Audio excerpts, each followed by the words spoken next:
Let's win! At a recent rally in the northwest U.S. city of Seattle, over 15,000 people came to show support for Democratic candidate Elizabeth Warren and her detailed agenda to combat economic inequality in America. Well, I don't want a government that works for giant corporations. I want one that works for our families.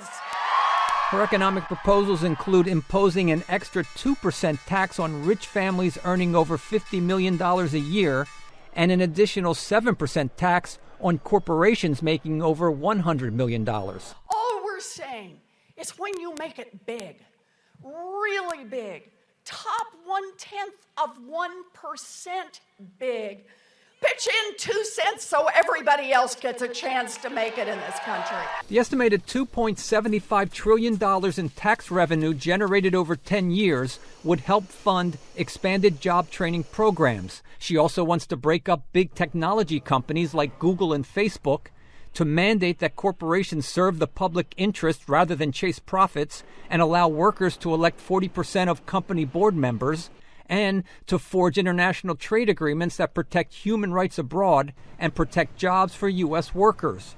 Whether or not she ultimately wins the nomination battle, Warren's economic patriotism plan is forcing Democratic rivals to respond to her progressive blueprint for change and could resonate throughout the 2020 election cycle. It's certainly driving other candidates to have to produce more finely grained policy proposals.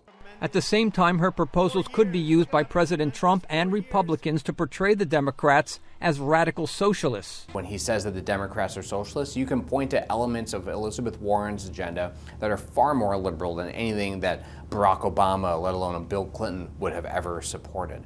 Warren supports expanding government-funded health care to all Americans as proposed by rival candidate Vermont Senator Bernie Sanders. Warren has criticized President Trump's unilateral tariffs on foreign-made goods as reckless, but indicated she, too, might use tariffs as part of a coherent trade policy.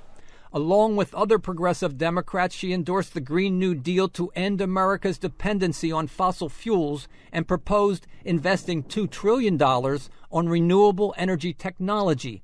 Moderate voters, often wary of expansive and expensive government programs, could be a deciding factor in a close election. But Warren supporters argue the key to victory in 2020 will be generating working-class enthusiasm with a substantial progressive agenda. Brian Padden, VOA News, Washington.